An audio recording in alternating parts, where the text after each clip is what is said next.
What is one of the biggest keys to getting your clients under contract and getting them to actually close on a house that is a good fit for them? That's what I'm going to update you on today. Hey, I'm Trey Dobie with Dobie Real Estate, and I literally spoke with our team about this yesterday during role play. We also went over it during our sales meeting, and one of the biggest keys to getting your clients to buy a house and actually close on the contract is to be the voice of reason.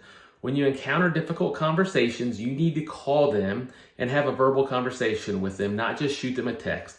That goes if you're dealing with your client or if you're dealing with a cross agent. You need to communicate. You need to communicate well, and you need to communicate with a phone call. I know so many of us, I'm guilty of it. We revert to text and email so much because it's easy, but sometimes a text and email, too much gets lost. You have to have a conversation when you're dealing with a very difficult conversation.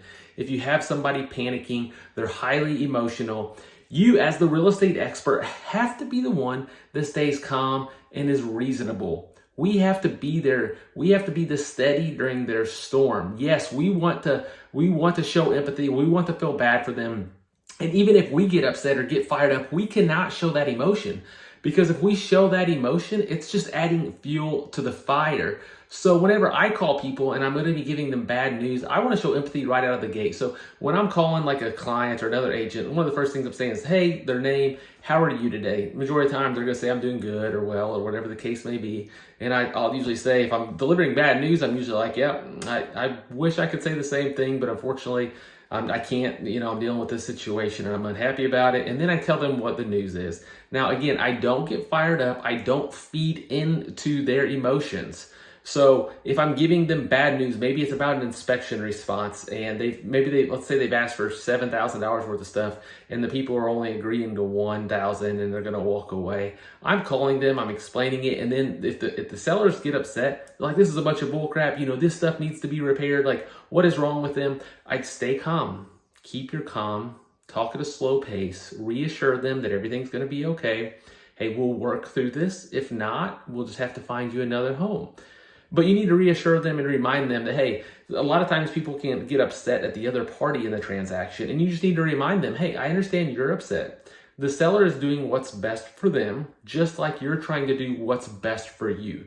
They don't dislike you. They have nothing out against you. It's just they're trying to do what's best for you, for them. That's human nature, and that's what you're trying to do for yourself. So let's try to keep that in mind. Let's stay calm, and let's see if we can work through this and negotiate something that makes sense. But you cannot feed into the fire.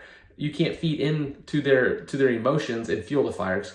So it's important that we are the ones with even keel. We have to maintain our emotions. We have to maintain our emotions when we're dealing with our clients. We have to maintain our emotions when we're dealing with other agents. So if you can do that, I promise you will have a lot more deals that close. We ran into a situation earlier this week.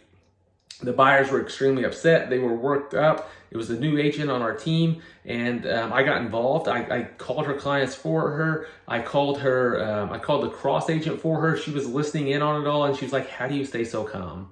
I say, we have no option. We literally have no option as a salesperson but to stay calm. So stay calm, be the steady force for your clients, and you'll close more deals. So again, as always, hope you found this valuable. If you have any questions, don't hesitate to reach out. Again, I'm Trey with Dobie Real Estate, and I hope you have a great day.